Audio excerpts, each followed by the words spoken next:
वसुदेवसुतं देवं कंसचाणूरमर्दनं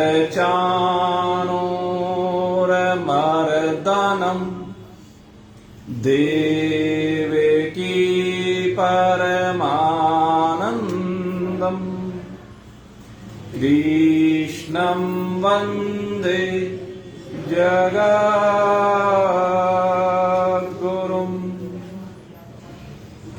नारायणं नमस्कृत्य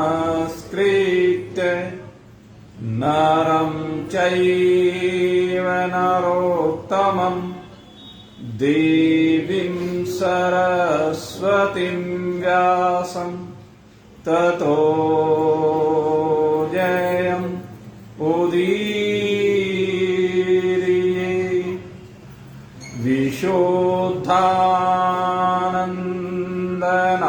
विशुद्धानन्दनामाय ज्ञानोदपत्यादिहेतवे तापत्रय विनाशाय श्रीकृष्णाय वयं नमः।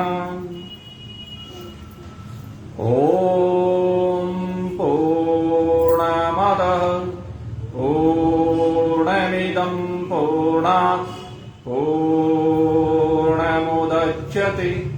पूर्णस्य पूर्णमादाय पूर्णमेवावशिष्यते। ॐ शांति शांति शांति। बोलिए सच्चिदानंद भगवान की जय।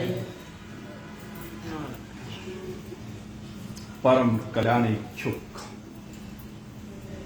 कल्याणकामी कल्याण पथगामी कल्याण स्वरूप आत्मा वृंद,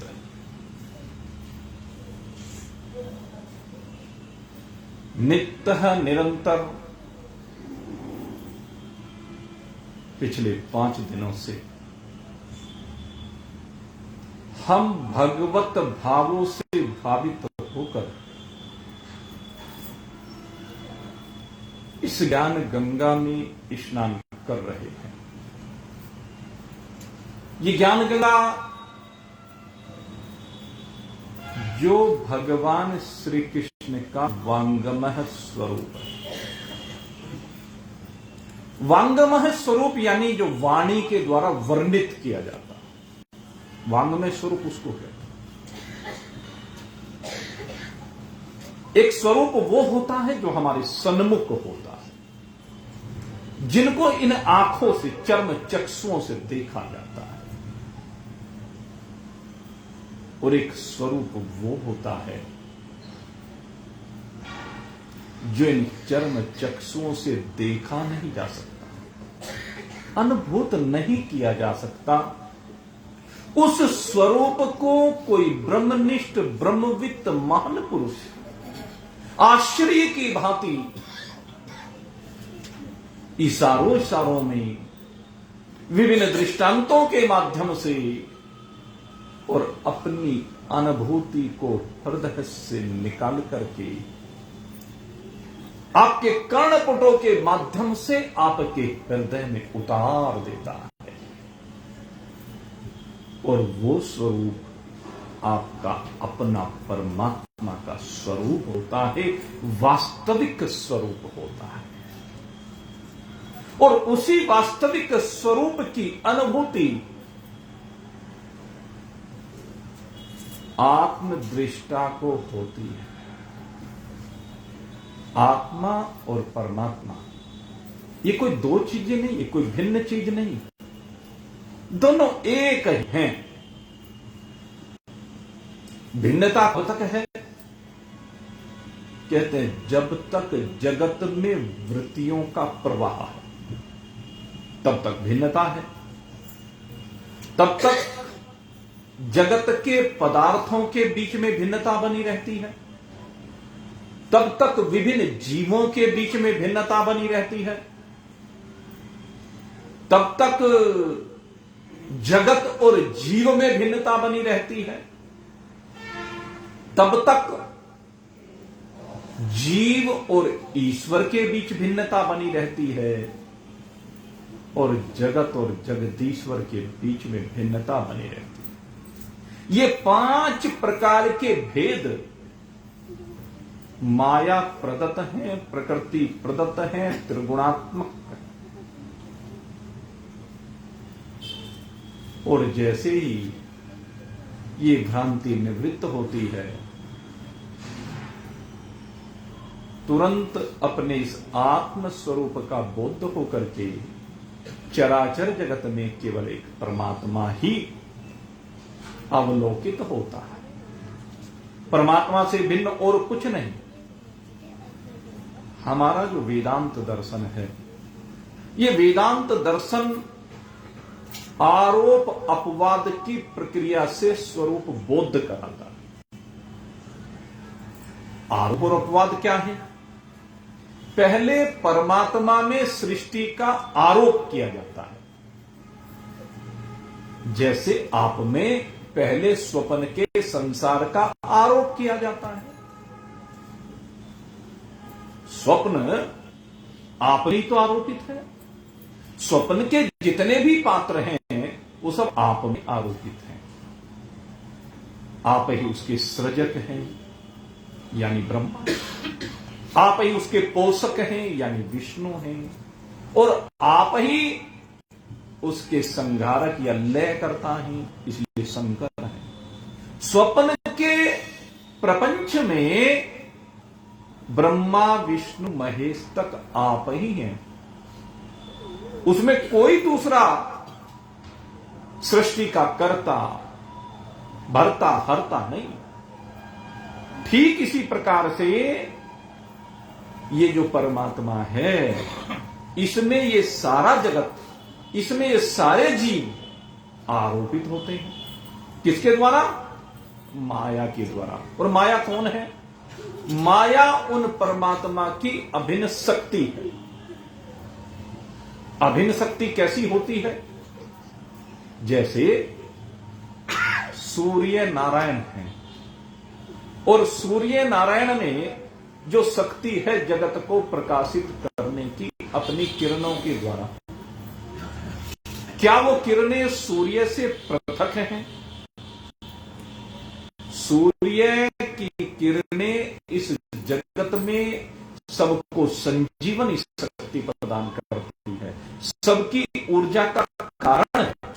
इस जगत में वायु बह रही है तो उसमें भी सूर्य देव कारण है। साइंटिफिक रूप से किसी साइंटिस्ट से बात करके देखें, अगर यदि हम जीवित हैं तो सूर्य की वजह से, सूर्य ना हो तो हम जीवित नहीं रह सकते। चिंतन कर ले, जहां सूर्य की धूल नहीं जाती है, किरणें नहीं जाती हैं, वहां जीवन की कल्पना है क्या? वहां जीवन की कल्पना ही नहीं, क्योंकि ऊष्मा नहीं मिलती, अग्नि तत्व नहीं मिलता, ऊर्जा नहीं। और जब तक ऊर्जा नहीं होगी तब तक संजीवनी शक्ति नहीं आएगी, प्राणवायु का प्रवाह नहीं होगा, और जब तक प्राणवायु का प्रवाह नहीं होगा तब तक कोई भी क्रिया नहीं हो सकती। तो सूर्य से सूर्य की किरणें अभिन्न है। जैसे मेरे सन्मुख ये पुष्प है, आप देख रहे हैं ये पुष्प, इस पुष्प को मैं सूंघ करके देखूं, बड़ी सुंदर दिव्य सुगंध आ रही है।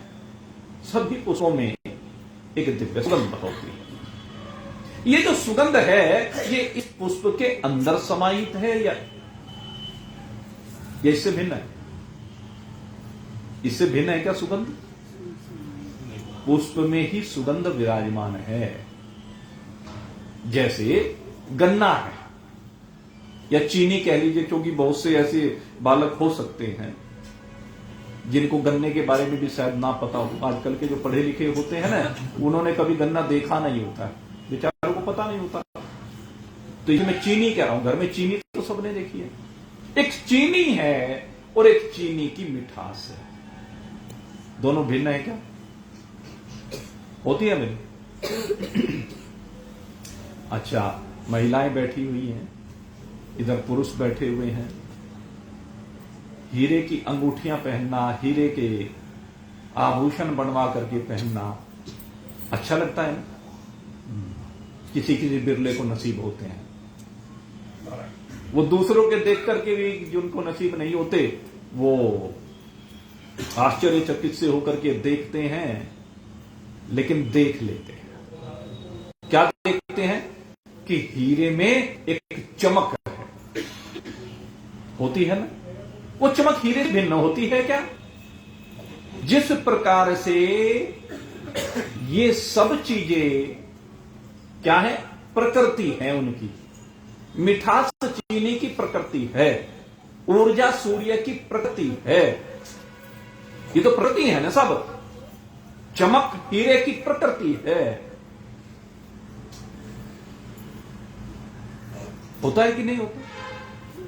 ये सब उनकी प्रकृति है, स्वभाव है। ठीक ऐसे ही परमात्मा की प्रकृति है, परमात्मा का स्वभाव है, जो परमात्मा से भिन्न नहीं है। और ये स्वभाव ही, जैसे सूर्य तो वहीं विराजमान है, सूर्य कुछ नहीं करता। करता है क्या सूर्य कुछ? सूर्य से निकलने वाली जो उसकी किरणें हैं, वही सबकी संजीवनी सकती है। सूर्य तो ज्यों का त्यों सौर मंडल के बीच में विराजमान है। समस्त ग्रह उसके चारों ओर चक्कर लगाते हैं। यही तो होता है। पृथ्वी उसके चारों ओर घूम रही है, मंगल घूम रहा है, बुध घूम रहा है, मरकरी, जुपिटर, बृहस्पति घूम रहा है, शुक्र घूम रहा है, शनि घूम रहा है, राहु घूम रहा है, केतु घूम रहा है।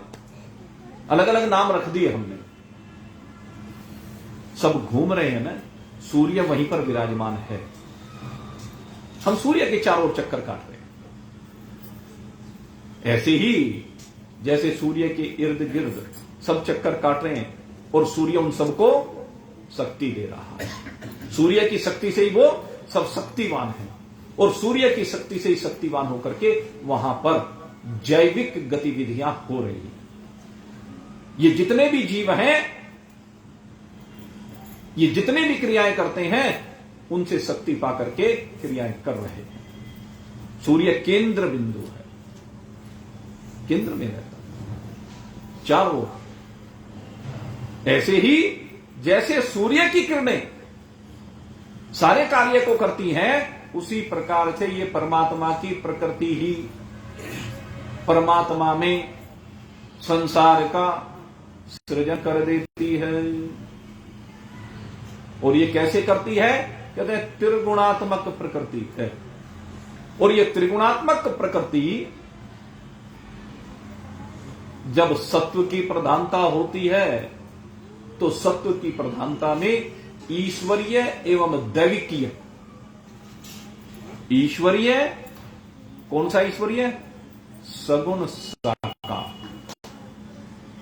और दैविक जो ईश्वर जिनसे काम लेता है, ईश्वर की वो शक्तियां जिनके द्वारा वो इस जगत को चलाता है। वायुदेव के द्वारा सबको प्राण प्रदान करता है,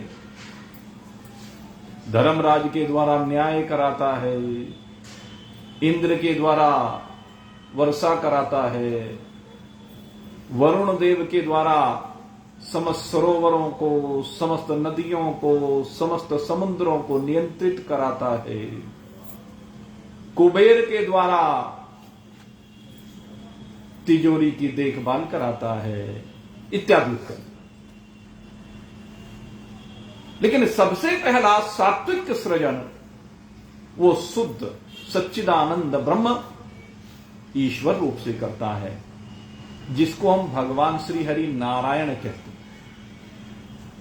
और उन्हीं भगवान श्री हरि नारायण के नाभि कमल से ब्रह्मा जी का अभ्युदय होता है, और उन ब्रह्मा जी से ही फिर आगे समस्त पहले दैविक शक्तियों का सृजन होता है, और फिर रजोगुण का सहारा लेकर के जीवों का सृजन होता है, जिनमें सात्विकता भी होती है लेकिन रजोगुण की प्रधानता होती है, और तमोगुण भी होता है, लेकिन तमोगुण जड़त्व को उत्पन्न करने के कारण शरीर से संबंध रखता है। सूक्ष्म शरीर में तमोगुण नहीं है। तमोगुण कहां है? स्थूल में है। और फिर तमोगुण का सहारा लेकर के वो जड़ जगत का सृजन करता है, पंचभूतात्मक जगत का। पहले एक एक भूत से ईश्वर पांचों ज्ञानेंद्रियों का सृजन करता है, पांचों कर्मेंद्रियों का सृजन करता है, पांचों प्राणों का सृजन करता है, अंतःकरण चतुष्ट का सृजन करता है। इस प्रकार से ईश्वर पहले सूक्ष्म समष्टिगत जगत का निर्माण करता है, और फिर पंचीकरण करके स्थूल जगत का सृजन करता है, और स्थूल जगत के विभिन्न पदार्थों को बनाता है। हमारे लिए जो भी कुछ ये बना हुआ है, ये 10 प्रकार की प्रकृति है, 6 प्रकार की वैकृत प्रकृति है, 4 प्रकार की ये हमारी जो प्राकृतिक प्रकृति, 10 प्रकार की प्रकृति, उसके द्वारा सृजन करता है, बना देता है सब। फिर इसकी व्यवस्थाएं हैं, तो ये आरोप कहलाता है, ये सृष्टि का आरोप है।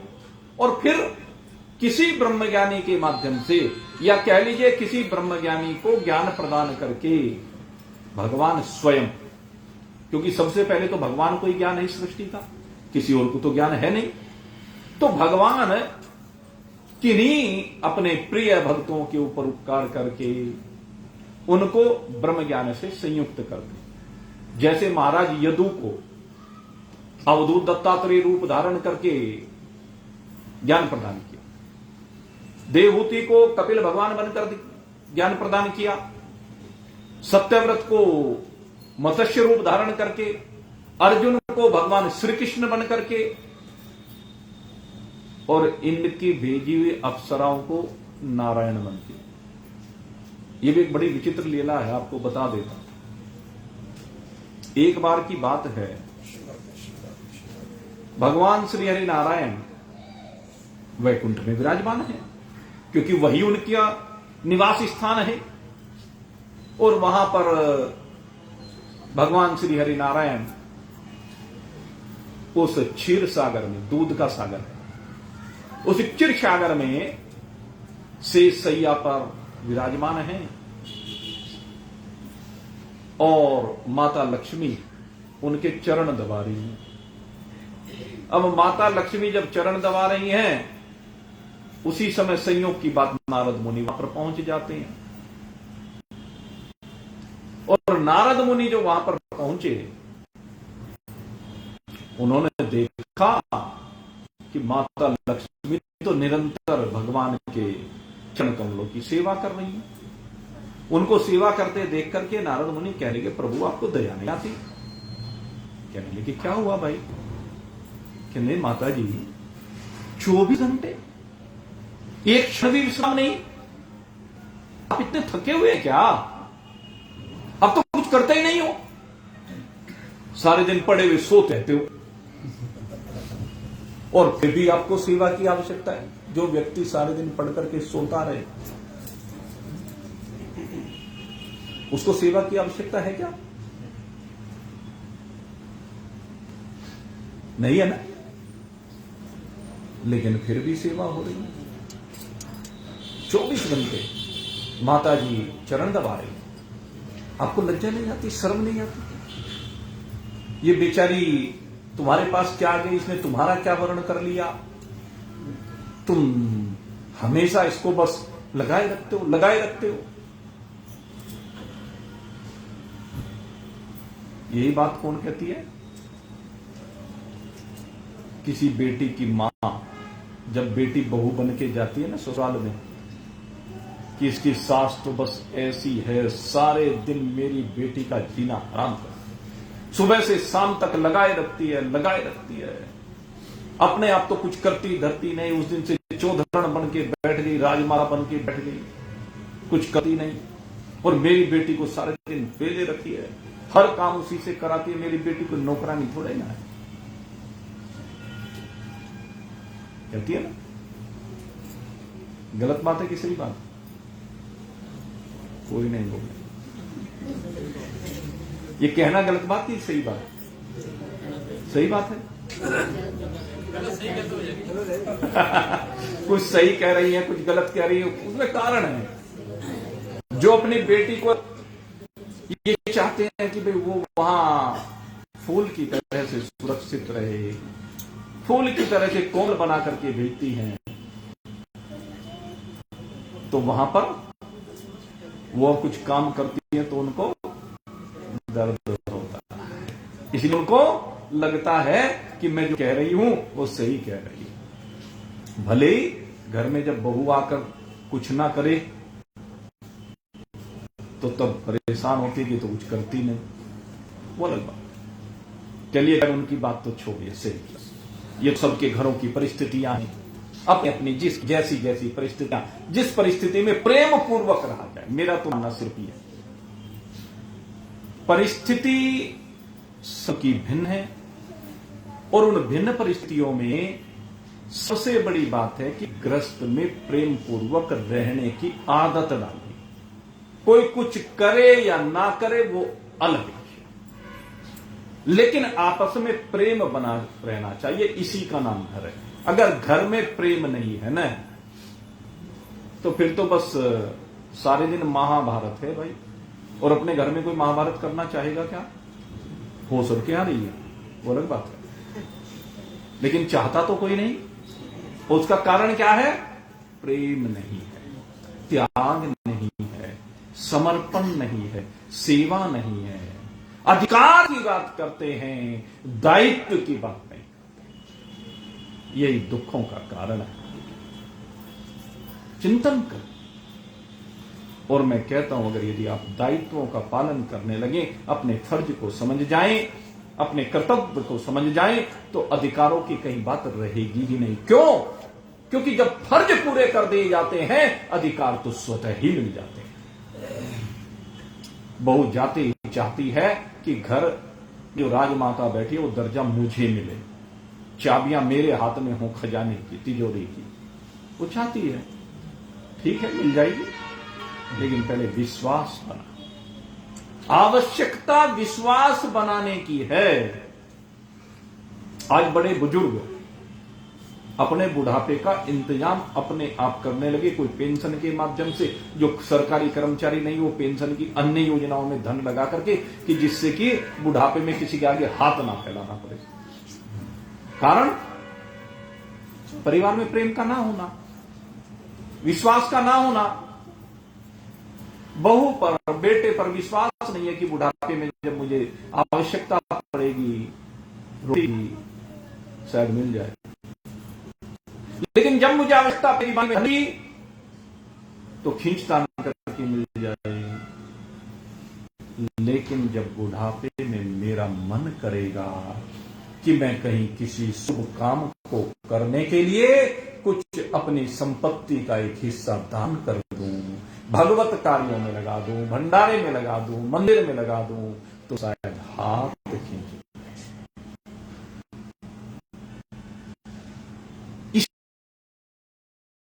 को अगर ठीक करना है तो क्या करना है? माहौल को ठीक करना है, घर में प्रेम बनाना है।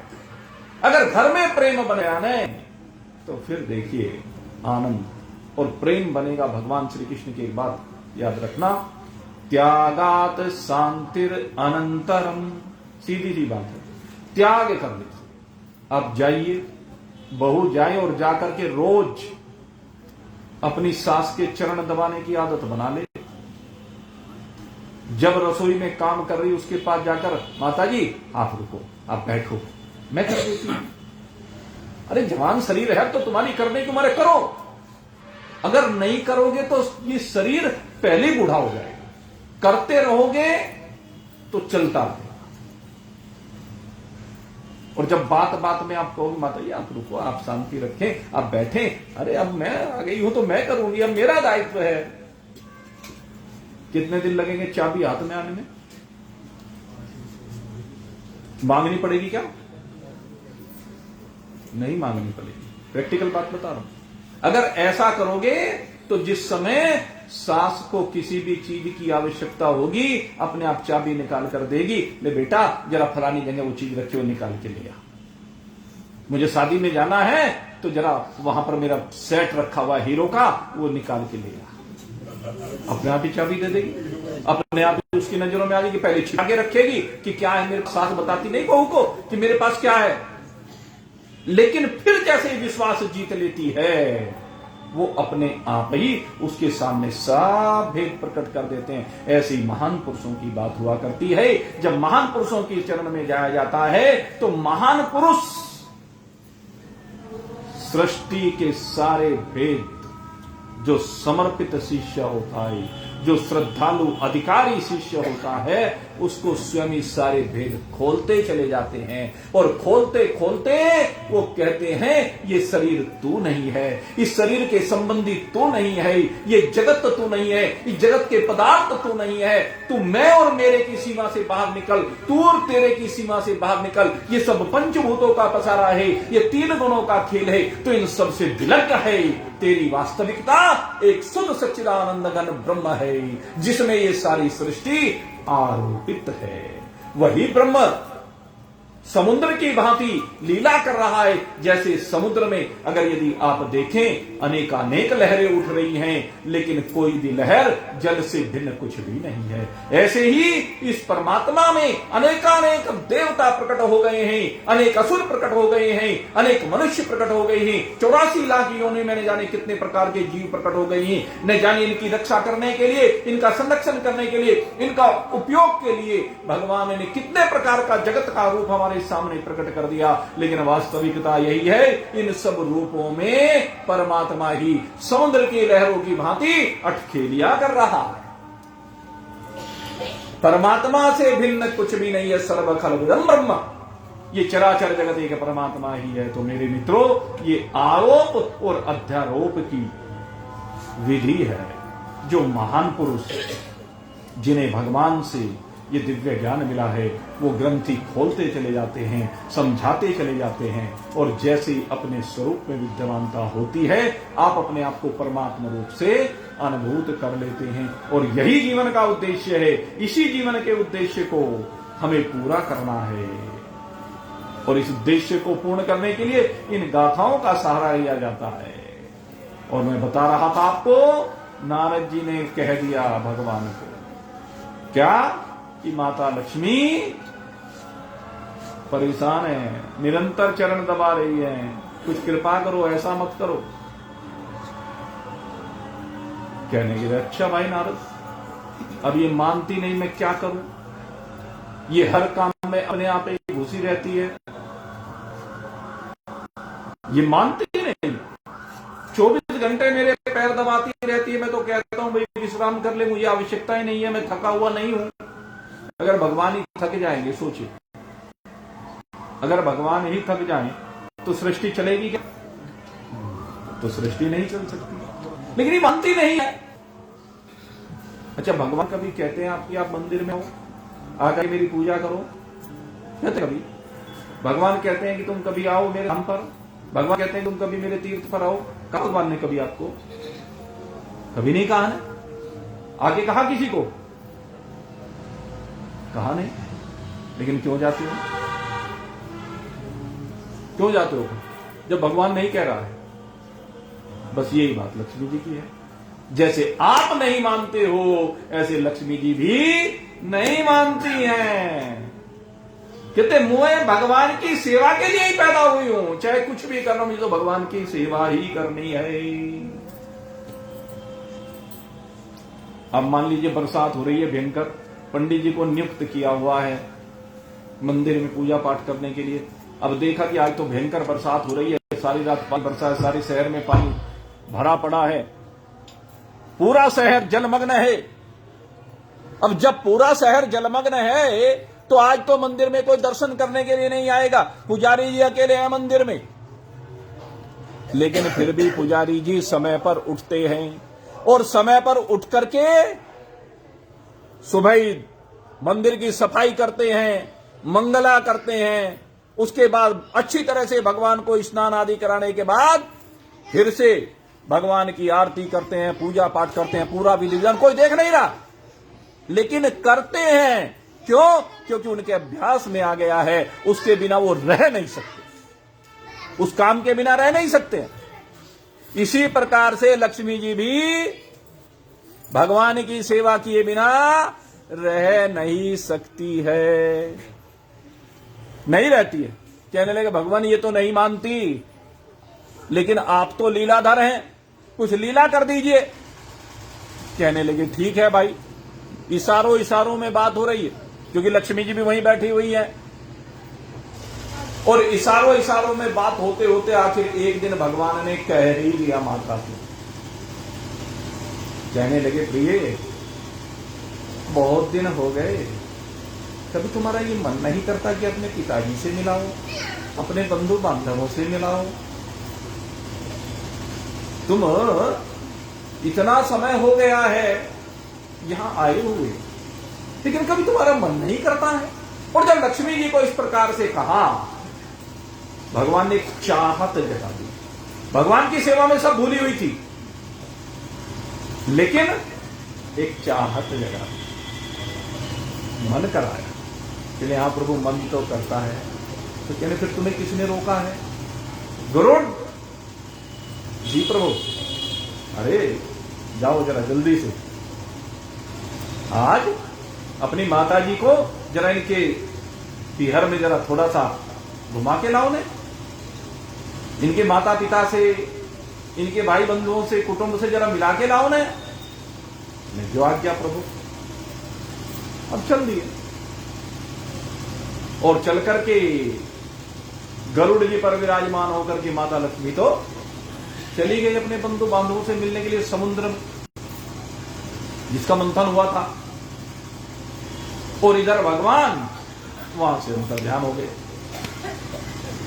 अब अंतर ध्यान होकर के सोचने लगे कि मैं जाऊं तो जाऊं कहां? कहले मैंने तो पृथ्वी पर कहीं अपना कोई स्थल ही नहीं बना रखा है, पृथ्वी पर कहीं वास स्थल नहीं है भगवान का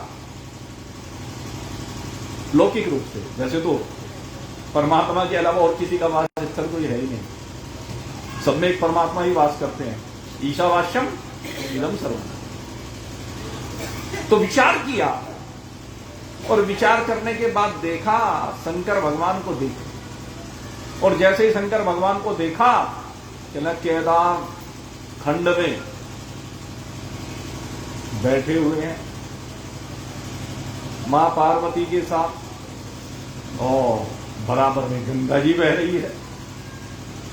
कहने लगे बस मिल गया निवास। एक कुटिया बना रखी थी भगवान भोलेनाथ ने, और भोलेनाथ जी कुटिया पर अब देखा क्या करें। तो भगवान भोलेनाथ और माता पार्वती जी चलने के लिए तैयार हुए। कुटिया का दरवाजा बंद कर ही रहे थे, इतने में भगवान विष्णु ने एक छोटे से बालक का स्वरूप धारण किया और वहां पर कुटिया के बाहर आकर के विराजमान हो गए। और कुटिया के बाहर आकर जो विराजमान हुए, रोने लगे। अब जब रोने लगे, माता पार्वती ने देखा उनका मातृत्व जागृत हो गया। कहने लगे रे, यहां इस दुर्गम स्थल पर जहां बर्फ ही बर्फ है, भाई अब तो दुर्भाग्य है कि अब बर्फ दिखाई नहीं देती, लेकिन उस समय तो वहां बर्फ ही बर्फ थी और कुछ होता ही नहीं था, केवल बर्फ ही बर्फ, चारों ओर बर्फ हुआ करती थी। कहने लगे ये बालक यहां कहां से आ गया? और बड़ी आशा के साथ वो बालक मां पार्वती की ओर देखने लगा। और बस फिर तो मां पार्वती दौड़ी और दौड़ करके बालक को उठाया और हृदय से डाली।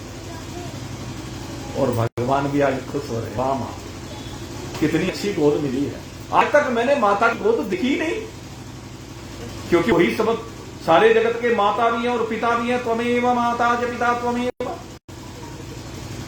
भाई सारे जगत का सृजन उन्हीं से हुआ, उनकी कोई माता नहीं। लेकिन आज मां पार्वती को देखा, उनकी गोद में गए तो कहने लगे वाह तो मजा आ गया, ये मां कितना प्रेम करती है, कितना तड़पती है अपने बालक के लिए। एक मां ही है जो निस्वार्थ भाव निश्चल प्रेम करती है। और कितना प्रेम करती है, कहते हैं सागर की गहराइयों में जाकर के कोई इसका पता नहीं करता। इतना गहरा प्रेम, इतना अथाह प्रेम है माता का। आज अनुभव किया। और उसके बाद अब वो तो स्नान करने के लिए जाना चाह रहे थे, वही गर्म पानी के कुंड पर, तप्त कुंड पर। तो चुप किया बालक को, और चुप करने के बाद देखा बालक जो है थोड़ा सा निद्रा सी में आने लगा। भगवान तो सदा ही सोते रहते हैं, तो आज तो कौन सी विशेष बात है, कर दिया ड्रामा। अब जब ड्रामा किया, भगवान शंकर की ओर इशारा किया कि क्या करूं, मैं क्या बताऊं, अब तूने बालक को उठाया है तो तू जा। और जहां पर भगवान शिव और पार्वती, अंदर जो उनका शयन कक्ष है, एक कुटिया, ये वही शयन कक्ष है, सब कुछ वही है उनका। अब उस कुटिया में अब जैसा भी शिला के ऊपर बिस्तर बना रखा था, वहीं पर जाकर के मां पार्वती ने लिटा दिया बालक को। बाहर से कुंडी बंद करके चल गई। वो तो स्नान करने के लिए गए, और इधर भगवान अपने वास्तविक रूप में आकर के विराजमान हो गए। और जब भगवान अपने वास्तविक रूप में विराजमान हो गए, तो इधर स्नान करने के बाद दोनों आए, और आकर के देखा कुंडी खोली तो खुले ही नहीं। क्यों? अंदर से भगवान ने बंद कर दी। अब भगवान ने अंदर से कुंडी बंद कर दी। शंकर भगवान कह रहे अरे किसने बंद की है भाई, खोलो। कह रहे भोलेनाथ जयराम जी की। तुम्हें क्या मतलब, ये बच्चा कैसे बोलने लगा, ये जयराम जी की कर रहा है, कौन है? कहने लगे कोई भी हो, अब जयराम जी की, अब इस कुटिया में आपका प्रवेश वर्जित है। कहने लगे अरे वाह, अनधिकृत चेष्टा, मेरी कुटिया और मेरी कुटिया को घेर करके बैठ रहे हो, कौन हो? कहने लगे खुद समझ लो। और अब भगवान शंकर ने ध्यान लगाया, और जैसे ही ध्यान लगाया देखा चतुर्भुजी नारायण को, और चतुर्भुजी नारायण को देख करके उनके चरणों में प्रणाम किया है शंकर भगवान ने। और कहने लगे अच्छा भगवान, ये मेरा सौभाग्य है कि आज आपने मुझे इस लायक समझा कि मेरी कुटिया आपके काम आ सके, इसे आप अपना वासस्थल बनाना चाहते हैं प्रभु।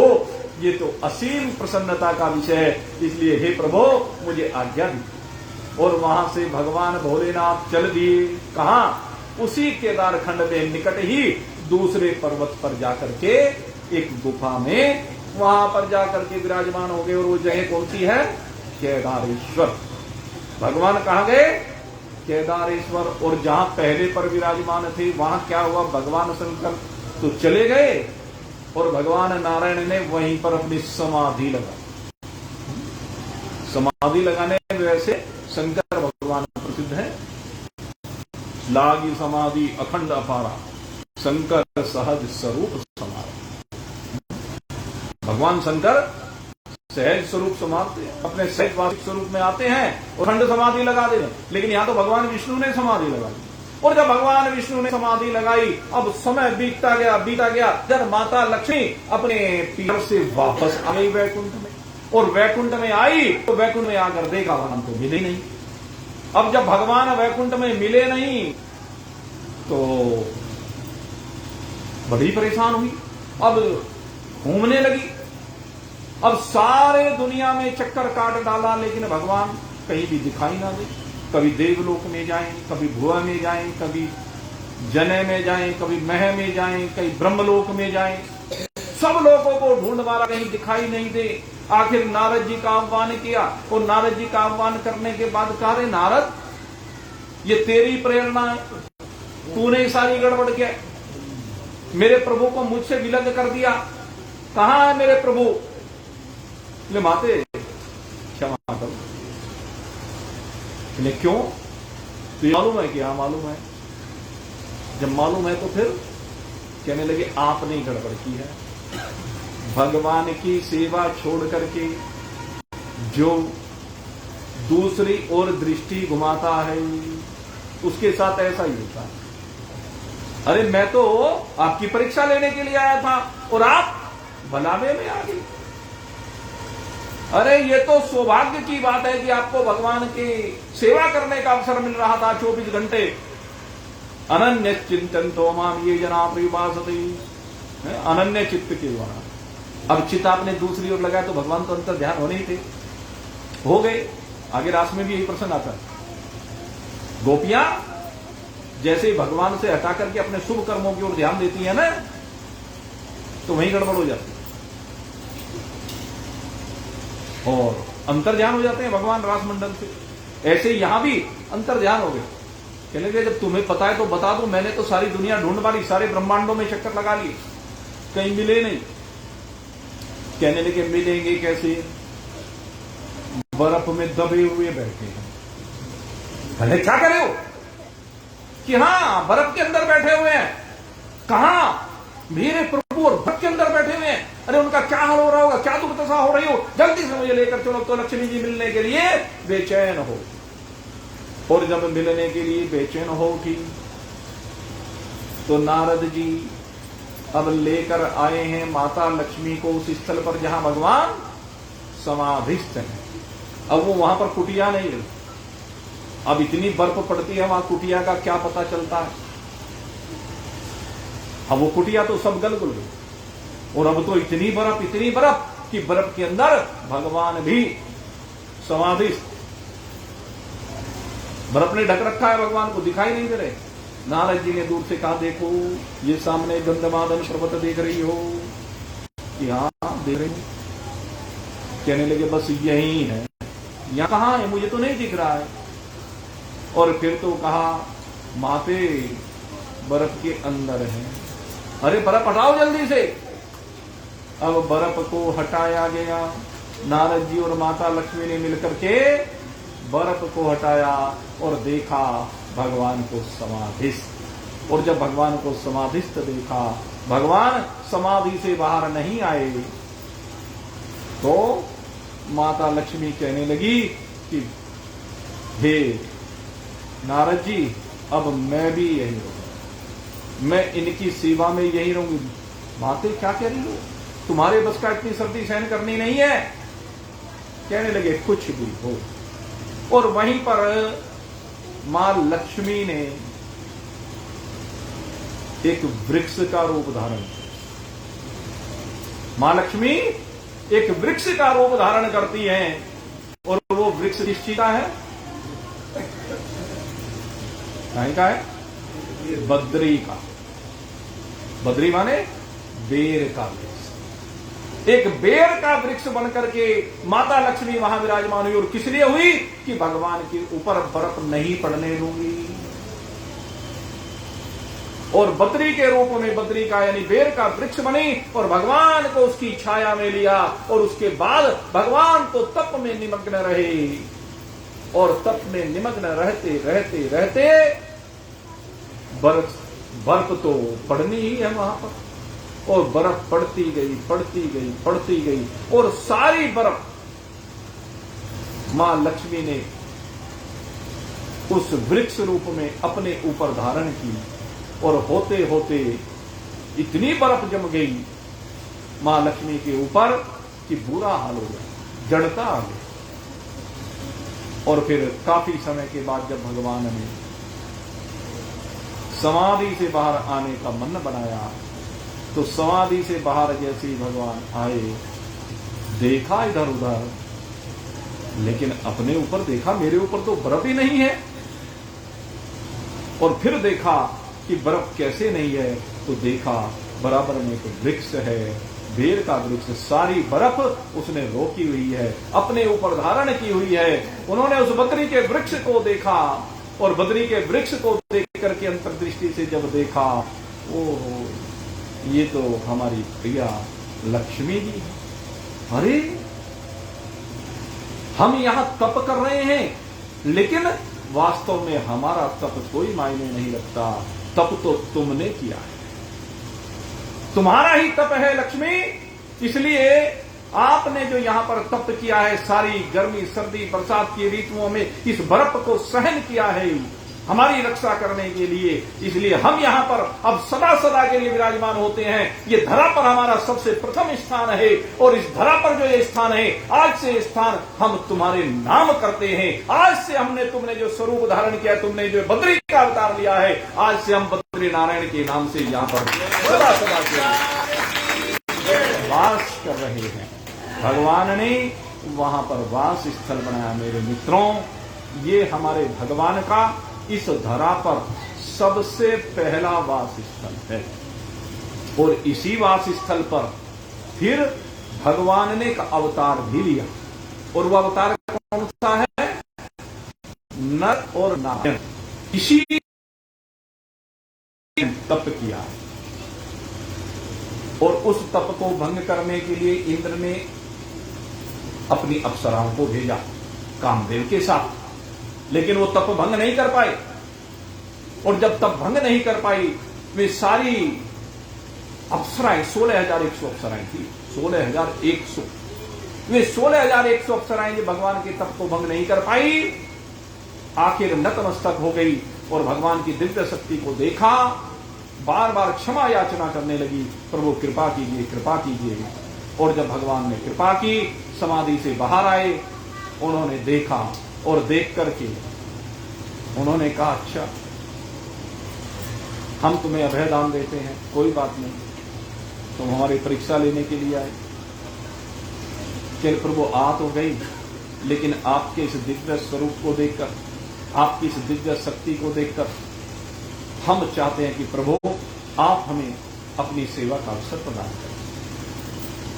भगवान कहने लगे, ये सेवा का अवसर तो जरूर प्रदान करेंगे, लेकिन इस अवतार में नहीं, क्योंकि ये अवतार, इसमें हमने संन्यास धारण किया, इसमें हम ग्रस्त जीवन में नहीं रहेंगे, लेकिन तुम्हारी इस मनोकामना को अवश्य पूरी करेंगे। और ये मनोकामना जब मैं दूसरा अवतार लूं, कौन सा अवतार? ये नर नारायण कौन सा अवतार लेते हैं? नारायण भगवान श्री कृष्ण बनकर के अवतरित होते हैं, और नर उनका शिष्य है, वो अर्जुन बनकर के अवतरित होता है। और इसी अवतार में आगे कथा आएगी, तब भगवान इन सब को एक साथ वरण करते हैं। इन सब को वो जो नर नारायण अवतार में लीला की है, उस अवतार का फल प्रदान करते हैं। हमारे भगवान श्री कृष्ण ये सबसे दिव्य अवतार। कल कथा में भी भगवान का ये दिव्य अवतार हम लोगों ने उस अवतार के दिव्य आनंद को लिया, अनुभूत किया। और अब इस अवतार को लेने के बाद भगवान की ऐसी दिव्य लीलाएं हैं, क्योंकि मैंने कल आपसे कहा था, जन्म कर्म च मेद। भगवान ने ये बात स्वयं कही। कहते हैं, पहली तो बात, मेरा कभी जन्म होता नहीं। देखो एक बात बताऊं, भगवान अजन्मा है। अब जो अजन्मा है उसका जन्म कैसे हो सकता है? आत्मा भी अजन्मा है, आत्मा का जन्म नहीं होता। जन्म होता है जीव भाव का, जीवत्व का जन्म होता है, आत्मा का भी जन्म नहीं है। आत्मा तो नित्य है, सर्वगत स्थानो रचलो ये सनातन है। आत्मा नित्य है, व्यापक है, अचल है, स्थिर है, सनातन। दूसरे अध्याय का 20वां श्लोक पढ़ लेना गीता जी का, भगवान स्वयं का। भगवान में जन्म की कल्पना नहीं है, भगवान का प्रकटन होता है। कल भी आपने कहा है, भई प्रकट कृपाला दीन दयाला यशमति के यही है ना। और वहां भी भगवान ने जब रामावतार लिया, तब भी भई प्रकट कृपाला दीन दयाला कौशल्या हितकारी। सबसे बड़ा हित किसका है? यहां यशोदा मैया का है, वहां कौशल्या जी का। इनके हित करने के लिए आए, आगे की बात अलग है, जो भी उन्होंने किया। मुख्य बात क्या है? भगवान अजन्मा है, उनका कभी जन्म नहीं होता है, वो प्रकट होते हैं। भगवान का प्रकटन है, जन्म नहीं। जन्म तो अज्ञान से होता है, और जो ज्ञानी है उसका जन्म हो ही नहीं सकता, और जिसका जन्म नहीं उसकी मृत्यु नहीं। जन्म जिसका है उसी की मृत्यु है। जीव का जन्म है तो उसकी मृत्यु है, शरीर का जन्म है तो उसकी मृत्यु है। ये पुष्प है, इसका जन्म हुआ है तो इसकी मृत्यु निश्चित है, छोड़ के जाएगा। कोई ऐसा रास्ता नहीं कि छोड़ के ना जाए। इसलिए भगवान कहते हैं जन्म कर्म चयने दिव्यम एवं यो वेति तत्वादया पुनर्जन्म नहीं तिमाम एक अर्जुन। कहते हैं मेरा जन्म लेना और जन्म लेने के बाद यहां पर जो कर्म मैं करता हूं, यहां पर जब मैं अवतरित होता हूं, अवतरित होने के बाद इस शरीर के माध्यम से जो कर्म करता हूं वो सब दिव्य हैं, और वो कर्म मनुष्य नहीं कर सकता। इसलिए कभी भी कोई भी मनुष्य भगवान नहीं हो सकता, आपको बता। और जो अपने को भगवान करता है वो भगवान की अवज्ञा करता है। आजकल एक परंपरा चल गई, अपने अपने धर्म में, अपनी अपनी जाति में जो जो महान पुरुष हुए, लोगों ने उनके आगे भगवान लगाना शुरू कर दिया। मैं पूछता हूं, अपने महान पुरुष का अपमान क्यों कर रहे हो?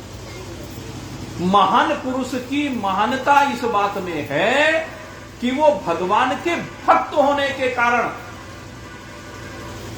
हमारे पूज्य हैं, आराध्य हैं। चिंतन करें, हम उनको इसलिए मानते हैं। मान लीजिए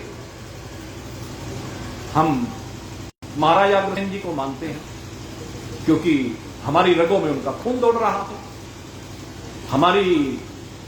हमारा जो सृजन का कारण हुए, या कह लीजिए जो जाति का विषय आया वो वहां से आया। यद्यपि महाराज अग्रसेन जी भगवान श्री राम के कुल में अवतरित हुए, भगवान श्री राम का खून है, और वहां सूर्य देव से ये वंश प्रारंभ हुआ। तो वैसे तो वंश सूर्य देव से है, लेकिन फिर एक एक करके आगे से भी उस वंश को कहा जाता है। लेकिन मैं आपको सही बता दूं, भगवान श्री राम तो भगवान हैं, लेकिन चाहे उनके बेटे हों, उनके पोते हों, और उनकी आगे पीढ़ियां बढ़ते बढ़ते हमारे महाराजा अग्रसेन जी किसी भी पीढ़ी में हैं, मेरे ख्याल से 34वीं या 36वीं पीढ़ी में महाराजा अग्रसेन जी का जन्म हुआ। लेकिन महाराजा अग्रसेन जी को एक महान दिव्य विभूति हुई है। 16 वर्ष की अवस्था में, केवल 16 वर्ष की अवस्था में महाभारत के युद्ध में भाग लिया उन्होंने, और 16 वर्ष की अवस्था में भाग लेने पर 10वें दिन जब भीष्म पितामह युद्ध से सैया पर पड़े, उस दिन बड़ा भयंकर युद्ध किया भीष्म पितामह ने। उनके पिताश्री वीर गति को प्राप्त हो गए, और जब उनके पिता वीर गति को प्राप्त हुए तो वो शोक से संतप्त हो गए।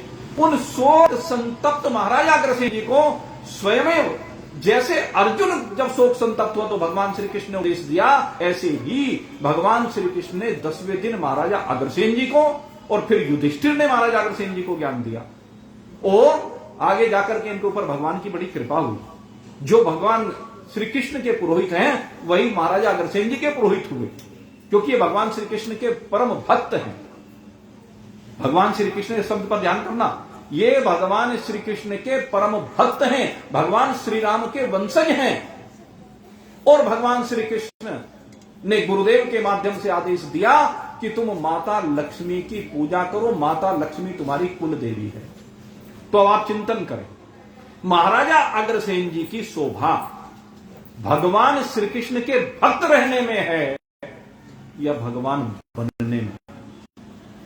उनकी शोभा मां लक्ष्मी की कृपा प्राप्त करने में है या नारायण बनने में? चिंतन करें। मैं जब कहता हूं कि परमात्मा के साथ एकता, तब मैं ईश्वर के साथ एकता की बात नहीं करता हूं, इस बात को ध्यान रखना। ईश्वर सर्वज्ञ है, ईश्वर सर्वशक्तिमान है, और जब तक जीव भाव है आप अलपट हैं। मैंने अपना उदाहरण इसलिए लिया कि मैं अन्य को भी यह प्रेरणा देना चाहता हूं, महान पुरुष किसी भी जाति का नहीं होता, आपको पहले बताया। महान पुरुष तो महान कार्यों के कारण से होता है, उनके कर्म महान होते हैं। जन्म कर्म च में दिव्य, उनके कर्म भगवान से एक विशिष्ट शक्ति प्राप्त करके दिव्यता की ओर बढ़ते हैं, इसलिए वो महान पुरुष है। तो उन महान पुरुषों को भगवान मत बनाइए। वो महान पुरुष हमारे पूजनीय हैं, हमारे आदरणीय हैं और भगवान के भक्त बने रहने में उनकी शोभा है। इस बात को सदैव ध्यान रखना चाहिए। भगवान तो हमारे यहां आपको बता दें, केवल और केवल अगर वैष्णव हम लोग हैं तो वैष्णव में केवल भगवान श्री हरि नारायण और उनके अवतारों को ही भगवान के रूप में स्वीकार किया गया है। 24 अवतार जिनकी कथा श्रीमद् भागवत है, ये भगवान। या जो हमारे में स्मार्त लोग होते हैं, स्मार्त लोगों में भगवान को 5 रूपों में हमने माना है और उनमें 5 रूप कौन से हैं? सबसे पहले भगवान श्री हरि नारायण हैं, दूसरे नंबर पर भगवान भोलेनाथ हैं, तीसरे नंबर पर इस जगत को सृजन करने वाली, देखो आप ध्यान रखना, मां भगवती दुर्गा, दुर्गा कह रहा हूं अभी मैं, ये ध्यान रखना, मां भगवती दुर्गा वो भगवान हैं। हमारे शास्त्रों ने भगवती को भी भगवान माना है और ये भगवती 3 रूपों में आगे, 3 क्या बल्कि 5 रूपों में, क्रिया भेद से 5 रूप इसके माने गए हैं। अगर द्रव्य रूप से माने तो माता लक्ष्मी है, क्रिया रूप से माने तो मां गौरी है, ज्ञान रूप से माने तो ये गायत्री सरस्वती वो सरस्वती है, तेजोमयी रूप से माने तो गायत्री सावित्री है और प्राण रूप से इस शक्ति को माने भगवती को तो राधिके रानी है। ये 5 रूप इसके हैं। अब इन 5 के अवतार कह लीजिए, तो ये सब भगवान माने जाते हैं। और 2 और भगवान हमारे यहां माने गए हैं। एक कौन? जो हमारे सबसे प्रथम पूज्य गणपति बाबा हैं, भगवान भोलेनाथ के पुत्र, उनको भी हमारे यहां भगवान माना गया है। और एक भगवान सूर्य नारायण। इनके अलावा जो भी हैं शक्तियां, वो सब भगवान की शक्तियां हैं, भगवान ने के सहयोग के लिए हैं, भगवान के मंत्रिमंडल के हिस्से है, ये कह लीजिए। अन्य में आप भगवान की कल्पना नहीं कर सकते। इनके जो अवतार हैं वो सब भगवान माने गए हैं। जैसे श्री हनुमंत लाल जी, श्री हनुमंत लाल जी वो भी भगवान है। क्यों? क्योंकि वो भगवान सदाशिव के अवतार हैं। लेकिन आप इंद्र आदि देवताओं को भगवान मानने लगे तो ये उचित नहीं है। वो देव हैं, उनको देव मानकर ही उनका पूजन कीजिए, इसी में उनकी महत्ता है। आप शनिदेव हैं मान लीजिए, शनिदेव हमारे 9 ग्रहों में से एक हैं, वो पूजनीय है, वो धर्म के साथ रहने वाले।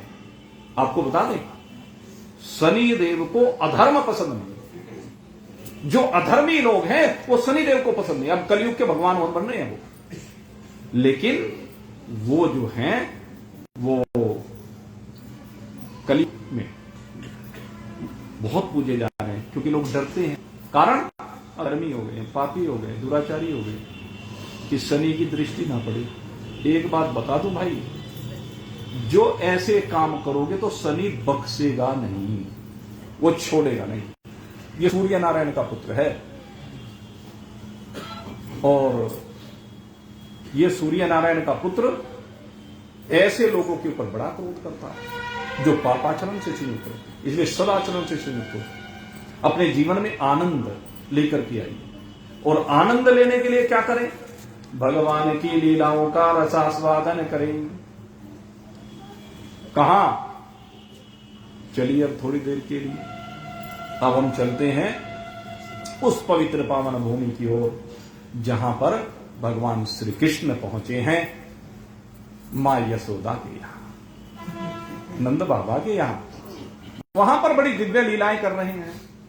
भाई उनकी लीलाओं का वर्णन तो कौन कर सकता है, लेकिन चलिए कम से कम उनको पुकार ले, उनको बुला ले, उनको मना ले। अगर वो मान गए ना तो बस समझ के आनंद आ जाएगा। ये जो वहां ब्रिज में भगवान पहुंचे हैं ना, तो वहां जो गोपियां है ना, वो भगवान को मना ही लेते हैं, क्योंकि भगवान के प्रति समर्पित है और वो भगवान के ऊपर ना अधिकार भी मानती है। वो कहते हैं कि भगवान मेरा है, हर गोपी कहती है। क्यों कहती है? क्योंकि उन्होंने उसे बाल रूप में माना है, अपना बालक माना है। पहले बालक माना है, फिर अपना पति माना है, अपना गोपों ने सखा माना है। सब जिसकी जैसी भावना ऐसा माना और सबने पुकारा, हम भी पुकारे उस ब्रजभूमि में प्रवेश करके बुलाए, पुकारे कन्हैया कन्हैया पुकारा करेंगे। क्या करना है ब्रिज में जाकर के? बस यही करना है। कन्हैया कन्हैया पुकारा करेंगे, लताओं में ब्रिज की गुजारा करेंगे। कन्हैया कन्हैया पुकारा करेंगे, लताओं में ब्रिज की गुजारा करेंगे। क्यों? पता नहीं उस छड़ी कहां छिपा बैठा हो, अब उसे ढूंढना है। तो लताओं में, पेड़ों में, पत्तियों में, जहां उसके मन में आता वही छिप जाता है, क्योंकि वो बड़ा छोटा सा छोटा रूप धारण कर लेता है और बड़ा विशाल रूप भी धारण कर लेता है। उसका भरोसा नहीं। कविम पुराणम अनुशासितारम, वो इतना सूक्ष्म है जैसे कवियों की दृष्टि सूक्ष्म होती है, तो इतना सूक्ष्म है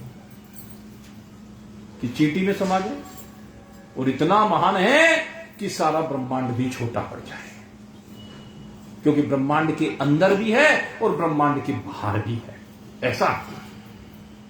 इसलिए चलो, अब तो ब्रिज में आ गया है, इसलिए अब ढूंढे, कहीं तो मिलेगा।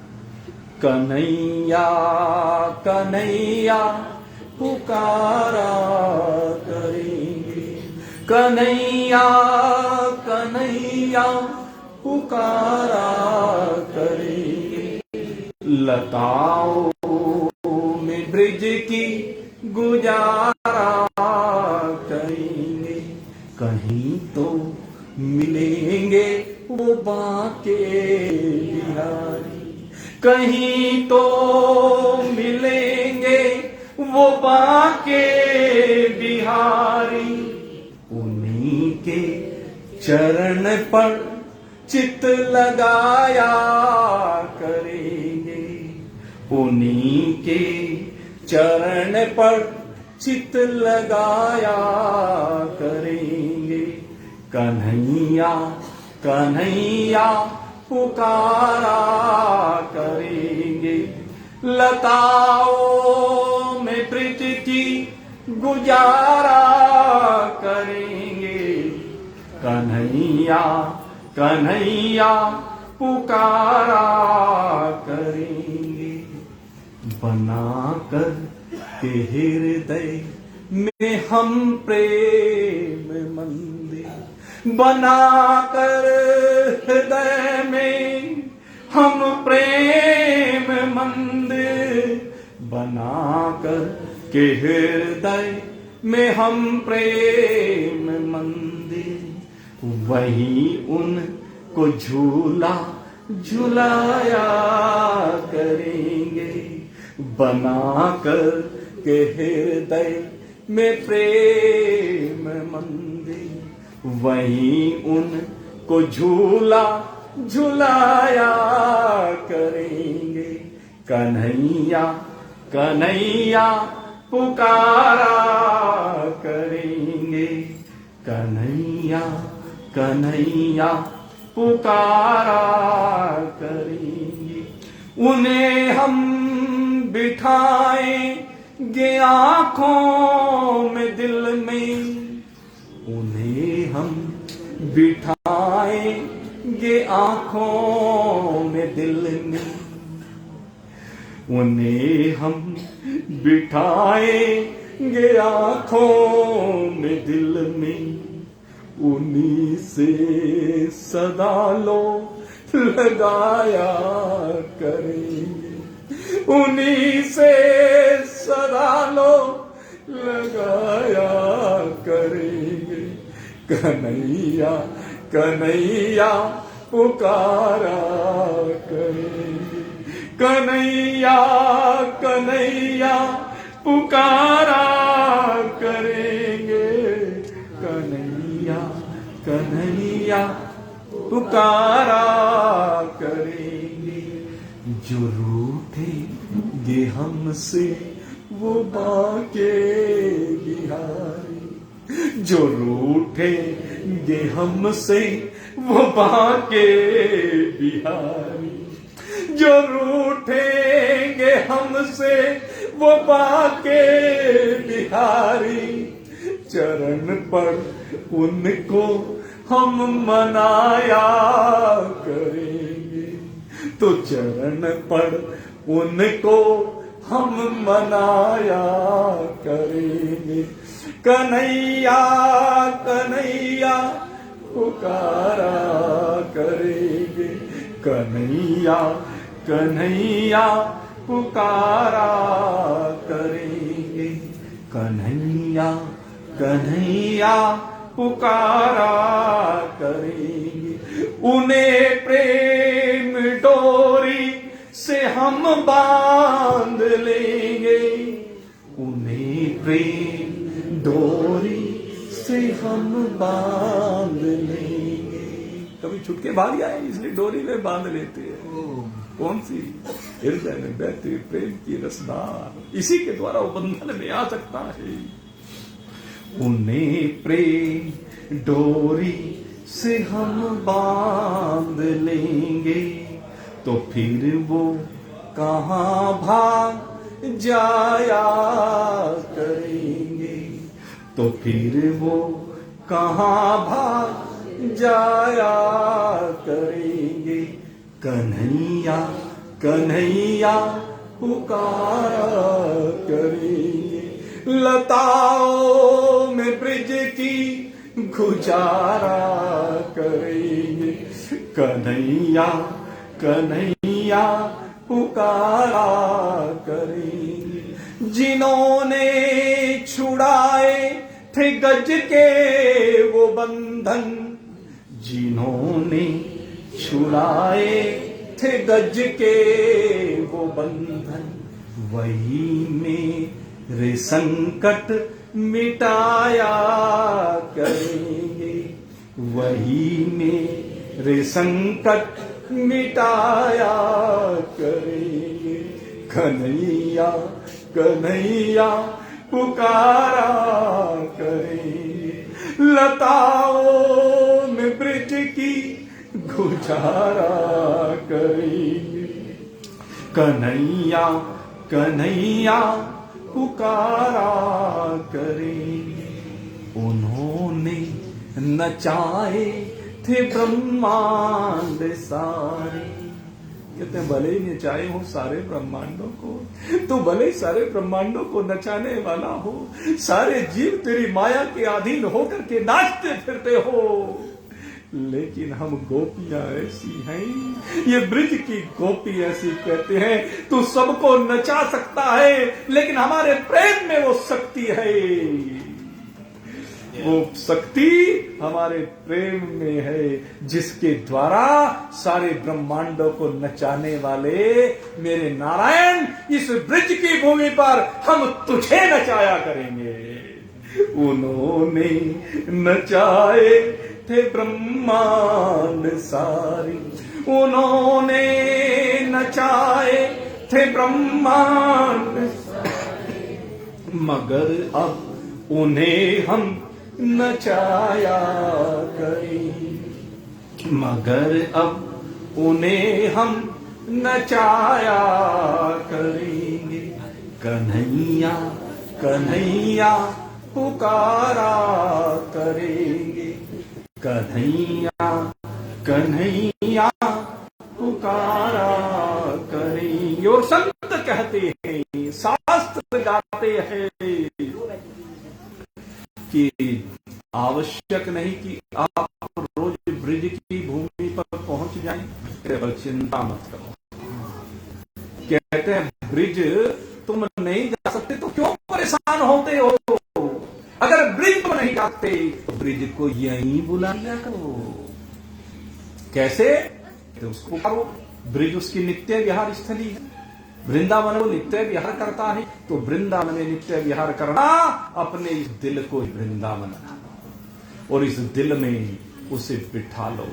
और फिर देखो, भजोगी जहां प्रेम से नंद नंदन, भजोगे प्रेम से जहां नंद नंदन, कन्हैया छवि को दिखाया करेंगे, कन्हैया छवि को दिखाया करेंगे, कन्हैया कन्हैया पुकारा करेंगे, लताओं में ब्रिज की गुजारा करेंगे, कन्हैया कन्हैया पुकारा करेंगे।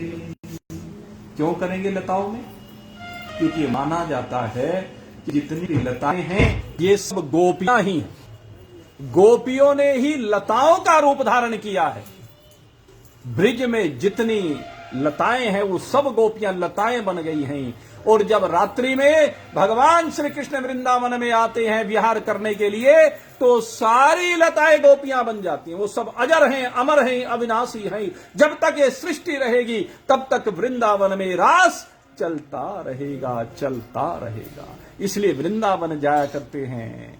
और मैं कहता हूं मेरे मित्रों, जब आप प्रेम के साथ उस नंद नंदन को पुकारते हो, उसे भजते हो, उसमें ध्यान लगाते हो, अपने चित्त को उसमें रमा देते हो, तो वो वृंदावन आपके हृदय में आ जाता है। और जब भक्तों के साथ बैठ करके आप उस परमात्मा को पुकारते हो, मेरे कृष्ण को पुकारते, कन्हैया को पुकारते हो, तो ये जो आप सब बैठे हो ना, ये सभी गोपियां बन जाया करती है। यही वो लताएं हैं, यही वो गोपियां हैं। इनके साथ में मिलकर के बुलाइए उस नंद नंदन को, जो जन्म कर्म चय में दिव्यम, क्या है?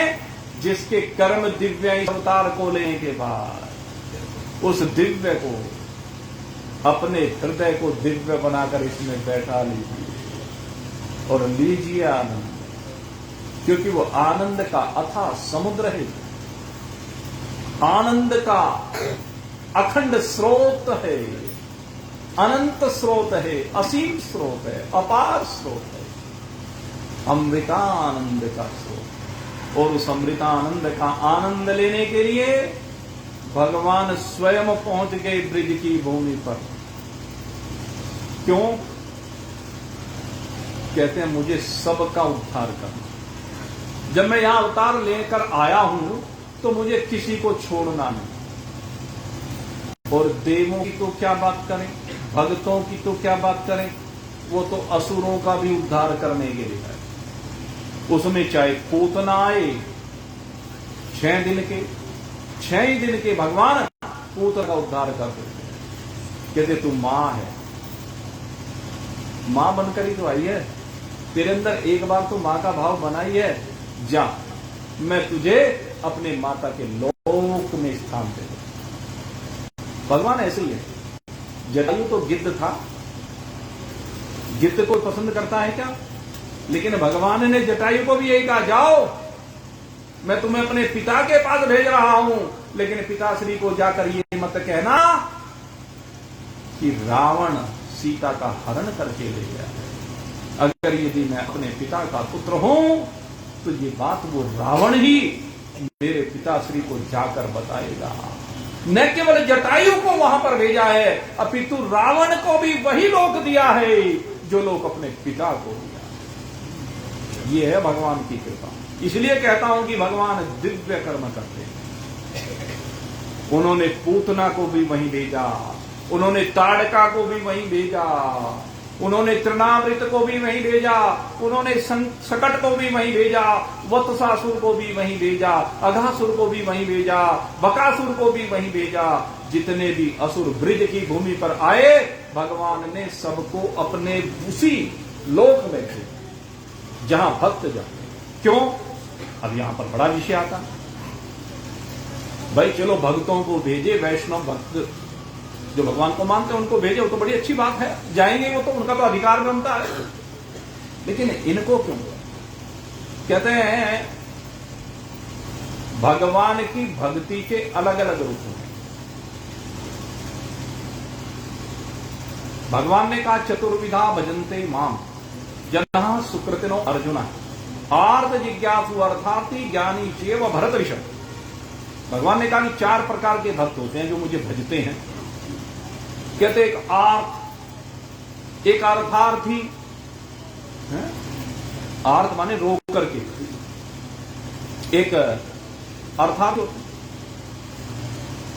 जिनको कुछ इच्छा होती है, एक भगवान के भक्त जिनको कोई इच्छा नहीं होती, तो केवल भगवान की इच्छा होती है, और एक वो होते हैं जिज्ञासु जिनको केवल भगवान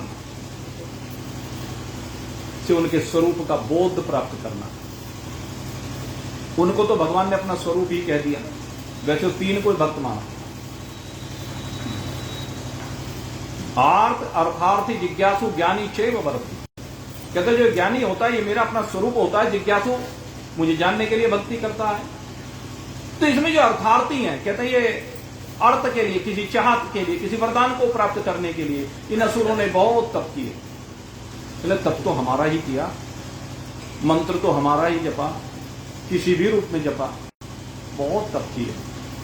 और वो फिर भय के कारण भी, एक भक्ति भय के कारण भी है, डर करके। हमारे पंडित जी जब गरुड़ पुराण सुनाते हैं, सुनी है, तो गरुड़ पुराण में बहुत भय दिखाया गया।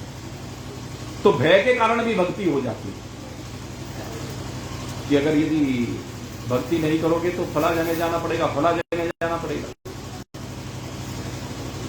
बहुत सी बातें की। तो खैर कारण कुछ भी हो, जिसने भगवान का नाम लिया है मरते मरते वो भगवान के उस लोक में जरूर जाएगा। चाहे क्या कहा हो, मारो राम को, मारो राम को, मारो राम को, मारो राम तुझे छोड़ूंगा नहीं। रावण यही तो कह रहा होगा अंतकाल में, मेघनाथ यही तो कह रहा होगा अंतकाल में, कुंभकर्ण यही तो कह रहा होगा अंतकाल में लड़ते लड़ते। और क्या कह रहा होगा बताओ? भगवान श्री राम तो रावण को मारते हुए रावण को कह रहे हो रावण आज तुझे छोड़ूंगा नहीं, यही तो कह रहा हो। और रावण, राम आज मैं तुझे छोड़ूंगा नहीं। राम जी ने कहा जा बेटा मैं भी यही चाहता हूं कि तू मुझे मत छोड़ो। अगर तू ये भाव रखेगा कि राम तुझे छोड़ूंगा नहीं, तो बेटा चिंता मत कर, मैं तुझे अपने लोक में लेकर जा रहा हूं, मैं भी तुझे छोड़ूंगा नहीं। आज तेरे ऊपर मैंने कृपा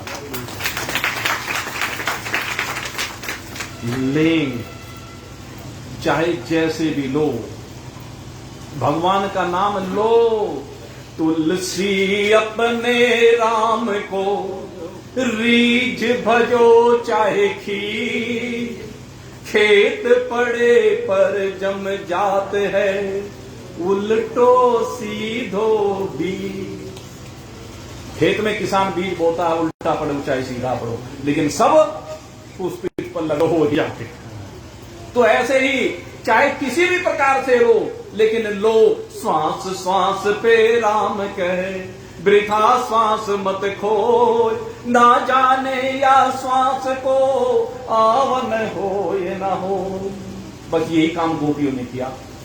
हर श्वास पर उन्हें कृष्ण के अलावा कुछ सूझता नहीं है, कृष्ण के अलावा कुछ दिखता नहीं है। हर गोपी पुकारती है, हे कृष्ण तू ब्रिज की भूमि पर आया है, क्या केवल यशोदा के लिए है, क्या केवल नंद बाबा के लिए है, क्या हम तेरी कुछ नहीं लगती, क्या हम तेरे कुछ नहीं लगते? अरे हमारे साथ भी तो तेरा संबंध है, जब तो इस ब्रिज भूमि पर हमें आने का सौभाग्य मिला है, और तेरा संग मिलने के बाद भी तू हमसे दूर रह जाए, ऐसा कैसे कर सकता है? प्रभु तुझे आना होगा, आना होगा। और जब इस प्रकार से कहा तो भगवान कहते हैं हाँ मैं सबके घर जरूर आऊंगा, और सबके घरों को पावन करूंगा, सबके दिलों को पवित्र करूंगा, सबके दिलों में बैठूंगा, सबके घरों पर आकर के भोग लगाऊंगा, तुम्हारे प्रेम का भोग लगाऊंगा। और यही काम किया भगवान ने ब्रिज की भूमि पर आकर।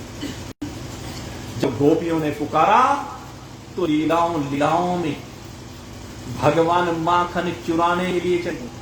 हर गोपी के यहां जो भी गोपी ताजा मक्खन निकालती, जिस दिन भी ताजा माखन तैयार करती, रोज ही होता। जो कुछ महिलाएं जो गांव की रहने वाली हैं, पहले रही हैं, जिनके घर में गायें आदि हुआ करते हैं, तो उनके घर में माखन रोज निकलता है कि नहीं निकलता? निकलता है ना। तो भगवान ने उनके संकल्प को फलीभूत करने के लिए कहा कि चिंता मत करो, जब तक तुम परेशान ना हो जाओ, जब तक तुम बुलाना बंद नहीं करोगी, तब तक मैं रोज तुम्हारे माखन का भोग लगाने के लिए। और भगवान जैसे ही ताजा माखन तैयार होता, किसी न किसी रूप में हर गोपी के यहां पहुंच जाते। ये मत समझना कि एक दिन में एक ही गोपी के यहां गए, केवल प्रभावती मिली उनको, ऐसा नहीं। बहुत गोपियां, सब गोपियों के यहां, सबके यहां जा जाकर के वो माखन का भोग लगाते हैं, लीला कर रहे हैं। कैसी कैसी लीला करते हैं। एक गोपी ने ऊपर माख छीके पर रख दिया और माखन को छीके पर रखकर सखियों के साथ यमुना स्नान के लिए चली गई, जल भरने के लिए चली गई। और भगवान पहुंच गए, जाकर देखा बड़ा ताजा मक्खन, लेकिन अब ऊपर इतनी ऊंचाई पर है, छोटे से भगवान क्या करे। तो बालकों को बुलाया और बालकों को बुला करके एक के ऊपर एक, एक के ऊपर एक, एक के ऊपर एक, और चढ़ गए सबसे ऊपर। और फिर जम करके खूब माखन खिलाया अपने साथी, और बाद में स्वयं भी भोग लगाया। और उसके बाद क्या किया? उसके बाद डंडा लेकर के उस माखन की मटकी को फोड़ा, जो माखन नीचे गिरा उसको सब जगह फर्श पर लीप दिया। और जब यमुना से जल लेकर के गोपी आई, तो आते ही जैसे ही सांकल खोली, दरवाजा खोला, अब माखन लिपा हुआ था। जैसे माखन पर पैर पड़ा, तुरंत वहीं पर बेचारी फिसल गई। पहले तो फिसली, उसके बाद माखन के ऊपर वो मटकियां जो पानी की भरी हुई थी वो सब बहने लगा। अब उठने का प्रयास करे, अब जब उठने का प्रयास करे तो कभी left right, left right, left right, कभी इधर से उधर, उधर से इधर, कभी शताब्दी एक्सप्रेस, कभी हिमगिरी एक्सप्रेस, कभी शालीमार एक्सप्रेस, इधर से इधर, इधर से इधर, यही तो करते हैं। लेफ्ट राइट, लेफ्ट राइट, पूर्व से पश्चिम, पश्चिम से पूर्व, उत्तर से दक्षिण, दक्षिण से उत्तर, यही तो करती है सारी एक्सप्रेस। अब बेचारी वो भी यही करती। अब वो समझ गए, कहने लगे आज तो गड़बड़ हो गई, पर छोड़नी नहीं। ये नंद का छोरा है, इसने नाक में दम कर रखा है। और सब सखियों को साथ में लेकर के अब सब परेशान हो गए, सबके माखन रोज ऐसी चोरी होते। और जब माखन चोरी होते, शिकायत लेकर पहुंच गई। अब शिकायत लेकर के पहुंची तो ए यशोदा, ए यशोदा, हाँ हाँ आप प्रभावती, क्या बात है? ये सारे मोहल्ले को क्यों इकट्ठे करके लाई है? अरे तेरी वजह से लाई हूं, तेरे छोरे की वजह से लाई हूं। क्या कर दिया मेरे छोरे ने? कहने लगे बस क्या बताएं। हाँ बता दे भाई, क्या है, क्या किया उसने? अरे क्या करता है, रोजाना सबके घरों में जा जा करके चोरी करता है। खबरदार, अगर मेरे बेटे को चोर कहा, कहने लगे एक बार नहीं 100 बार कहूंगी। देखिए सब गवाह हैं, सबके घरों से माखन चुरा के लाता है। माखन चुरा के लाता, तुझे पता नहीं हमारे घर में 9 लाख कितना माखन होता है हमारे यहाँ? ये पता नहीं वो माखन क्यों चुराएगा? हमें क्या पता क्यों चुराता है? माखन चुराता है रोज। कहने लगे चल तेरे यहां से 2 लोंदे माखन की चुरा लिए, क्या फर्क पड़ गया? कहले 2 लोंदे माखन के चुरा करके खा ले, कुछ फर्क नहीं पड़ता। फिर कहते हैं खुद भी खाता है और अपने मंडली को खिलाता है। कहने लगे वाह वाह, ये तो वाह, मेरे बेटे की कितनी अच्छी आदत है। अभी से इतना छोटा सा बालक होकर के सबको खा करके खाता है कि हाँ सब बच्चों को पहले खिलाता है, अपने आप खाता है। ये तो बड़ी अच्छी बात है, बहुत अच्छी आदत है, सबको खिला के खाना चाहिए। भगवान ने नियम बनाया है। जो अपने लिए अन्न पकाता है वो पाप ही पकाता है, गीता को पढ़ लेना। जो केवल अपने लिए अन्न पकाता है वो केवल पाप ही पकाता है, अपने लिए नहीं।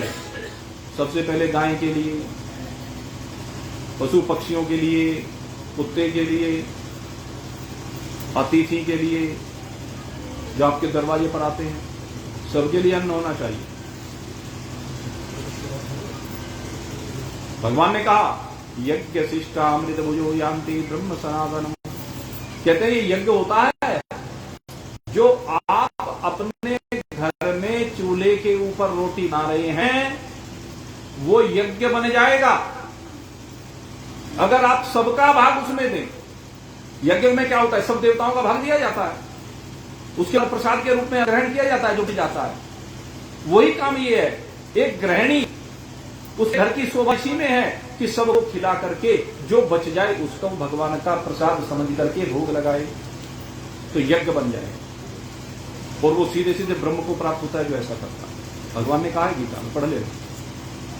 तो कहने लगे वाह, सबको खिला के खाता है, वाह मेरे बेटे। जवाब नहीं दिया, अरे चल यहां भी ठीक है। कहते हैं खुद खाता है, अपनी संगी साथियों को खिलाता है, और फिर कहते हैं मटकी को फोड़ देता है और फोड़ करके बानरों को खिलाता है। कहले वाह वाह बलिहारी, ऐसे लल्ला पर मैं बलिहारी जाऊं जो सबको खिलाता है। भोजन दे की दी कुंजर को, तेरे लगे भंडारे कहीं नहीं। रत्ती भर न्याय में फर्क पड़े ना, तेरी लगी कचहरी कहीं नहीं। बरसे जल जंगल एक करे, आकाश में सागर कहीं नहीं। घटा चतुर मासी चढ़ आवे, बरस के बहा दे जलधार। धन धन है तेरी कारीगिरी करता, धन धन है तेरी कारीगिरी करता। वाह रे वाह प्रभु, तेरी महिमा का कौन पा सकता है। जो जीव पत्थर के नीचे दबा हुआ है उसके भी भोजन का तूने वहीं पर प्रबंध कर रखा। वाह बलिहारी जाऊं ऐसी लल्ला की। अब तो आग बबूला हो जाती है कि तू मानती नहीं कि नहीं प्रभावती, ज्यादा बकवास मत कर। तेरे घर में जितने माखन की कमी हो मेरे घर से ले जा, पर मेरे लल्ला को बदनाम मत करना। मेरा लल्ला वो तो करोड़ों में एक है, लाखों में नहीं। जो देख सब अभी से 3-4 साल का मेरा लल्ला और कितने ऊंचे काम कर रहा है। मैं तो यही चाहती हूं कि मेरा लल्ला ऐसा ही हो, सब जीवों को खिलाने वाला हो, रोज भंडारे चलाए। ये गुण जो भंडारे चलाते हैं, ये गुण किसका है? मेरे कन्हैया का है, ये उस बंसी वाले का है। ये जो बोबी भाई ने रोज यहां भंडारा चला रखा है भागवत के बाद, ये गुण किसका है? ये कन्हैया का गुण है। ये उनके अंदर बैठी हुई कन्हैया की शक्ति है जो उनको प्रेरित कर रही है। जो भी ऐसा करता है वो सब कन्हैया का प्रतिनिधित्व कर रहे हैं, कन्हैया की आज्ञा का पालन कर रहे हैं। इसलिए खूब खिलाना चाहिए, जब मौका मिले छोड़ो मत। भगवान का प्रसाद जब खिलाया जाता है ना तो सबको खाना भी चाहिए।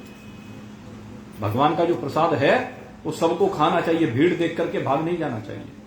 ये भी आपको बता दूं, जो उनसे वीआईपी होते हैं ना वो भीड़ से बचते हैं, नहीं बचना चाहिए। क्योंकि हमने अपने गुरुदेव से सीखा। हमारे गुरुदेव ने एक बार हमें यही बात कही, हम भी उन्हीं में से थे। हम भीड़ देखते तो पीछे को हट लेते देख करके। फिर गुरुजी ने कहा कि नहीं, ये मेरे प्रसाद का अपमान है, ये प्रसाद का अपमान है, इसलिए प्रसाद लेकर ही जाना। वो आपकी इच्छा है कि कितना है, लेकिन प्रसाद लेना चाहिए। तो खैर कन्हैया की तारीफ की बड़ी, और बस प्रभावती तो आग बबूला होकर के चली गई और अब आगे उपाय करने लगी, कहने लगी अब की बार इसको रंगे हाथ पकड़ के लाऊं। और क्या काम किया अब की बार, कहने लगे माखन निकाला, माखन निकाल करके अब एक काम करके ऊपर घंटी लगा दी। कहने लगे जब आएगा पता चल जाएगा, जब भी माखन की मटकी हाथ लगाएगा एकदम पता चलेगा, तो घंटी लगा दी। अब प्रभावती ने माखन तैयार किया और माखन तैयार करके लगा दिया, ठीक है, बांध दिया। अब भगवान तो अंतर्यामी हैं, सब जानते हैं, आज फिर से धावा बोल दिया। अब धावा बोला, देखा हो आज तो प्रभावती बड़ी चतुराई करके गई है। घंटी को देखा और घंटी को देख के कहने लगे खबरदार बजना मत, जब मैं अपने इन संगी साथियों को सबको माखन खिलाऊं खबरदार तुझे मेरी सौगंध अगर बची। कहने लगे प्रभु भला आपकी आज्ञा का पालन कैसे नहीं करूंगी, जरूर करूंगी। अब भगवान ने फिर वही तरीका, पिरामिड बनाया, चढ़ गए और चढ़ करके माखन निकाल निकाल करके सबको खिलाने लगे। खूब जम करके माखन खिलाया। जब सब तृप्त हो गए, भगवान कहने लगे अच्छा भाई पेट भर गया, कहने लगा हाँ कन्हैया मजा आ गया आज तो प्रभावती के माखन में। कहने लगे अच्छा जरा सा मैं भी भोग लगा के देख लूं। कहने हाँ तू भी लगा भाई, तूने नहीं लगा अब तक। कहने लगे नहीं मेरी आदत है, मैं पहले सबको खिला के तब खाता। कहने लगे अच्छा बड़ी अच्छी बात है, तो ये तो आज ही पता चला हमें, क्योंकि तू तो सबसे ऊपर इसलिए हमें दिखाई नहीं देता। अब तू क्या कर रहा है, ऊपर बैठा हुआ तू क्या करता है, हमें दिखाई नहीं देता है, हमें तो अपना ही दिखता रहता है। एक बार अगर उसके दिव्य कर्मों को देख लोगे ना तो पता चल जाएगा। अपने अपने छोटे छोटे से कर्म का बखान करते हो, जरा सा कुछ चंदा दे दिया तो 10 बार उसका बखान चाहते हो, 10 बार उसका सम्मान चाहते हो, सब जगह आगे दिखना चाहते हो, लेकिन भगवान कहीं दिखता नहीं है। कहने लगे अच्छा भोग लगाओ, हाँ लगाओ। और भगवान ने अब जरा सा माखन लिया और जरा सा माखन लेकर के उंगली पर जैसे ही अपनी जिह्वा से स्पर्श किया, भगवान का भोग लगा, तुरंत घंटी टन टन टन टन करके बज गई। और जैसे ही घंटी बजी धम से प्रभावती प्रकट हो गई, क्योंकि उसने तो आज छिपकर बैठी थी, जब भी आएगा तभी घंटी सूचना दे देगी। अब घंटी की सूचना मिल गई और जब सूचना मिल गई देखा सब ग्वाल बालों ने और देखा प्रभावती प्रभावती और सब छोड़ छोड़ के भाग रही और भगवान लटक गए। अब बेचारे छींके से लटके हुए हैं, अब छींके से लटके हुए हैं। प्रभावती ने देखा क्या सुंदर दृश्य है, क्या मोहिनी मुस्कान हुआ करती थी, लेकिन आज तो हक्के बक्के हो गए। भगवान कृष्ण लटक रहे, बचाओ बचाओ बचाओ, लेकिन वहां कौन बचाने वाला, तो भाग गए बचाने वाले। तो यही होता है, ये जितने संगे साथी होते हैं ना सब भाग जाते हैं, कोई साथ में जाने वाला नहीं। जब जीव यहां से जाता है तो अकेले ही जाता है। इसलिए अपना प्रबंध कर लो भाई, अपना उस लोक का माल तैयार कर लो भाई। कल को बताऊंगा तो क्या माल तैयार करना है, कैसे करना है, उसके बारे में बताइए अगले लोक के लिए। यहां से क्योंकि अकेला जाना पड़ेगा, सारा यहां पर तो यहीं रह जाएगा। अब वहां खाली आज जाओगे, भिखारी बन के भीख मांगते फिरोगे क्या वहां देवताओं से, अगर स्वर्ग में चले गए? या जोन से भी लोक में जाओगे आगे हाथी फैलाना पड़ेगा। तो मैं आपको ऐसा उपाय बताऊंगा जिससे किसी के आगे हाथी ना फैलाना है। पहले जैसी यहां हवेली छोड़ के गए हो उससे 100 गुनी बढ़िया हवेली मिल जाए, जैसे यहां खजाना छोड़ के गए हो उससे 1000 गुना खजाना मिल जाए, ऐसा आपको उपाय बताएंगे, कल बताएंगे। अब तो प्रभावती ने देखा कि मैया मैया मैया, मैया मैया क्या है, उतारो। अच्छा उतर जा, अपने आप उतर जा। कहने कि मैं गिर जाऊंगा, चोट लग जाएगी। अच्छा चोट लग जाएगी, चोट भी लगती है तुझे? जब मुझे चोट मारी थी कितनी चोट लगी थी मुझे पता है, मेरी हड्डी पसलियां टूट गई, कितने दिन में मैं ठीक हुई, तब नहीं दिखता था तुझे चोट लगी। अरे यार दया कर दया कर। नहीं आज कुछ नहीं होगा, आज तो यशोदा मैया को लेके आऊंगी, उसे दिखाऊंगी। अरे मेरी मैया को क्यों कष्ट देती है? अच्छा एक काम कर, तो मैया को कष्ट देने में मुझे ही ले चल।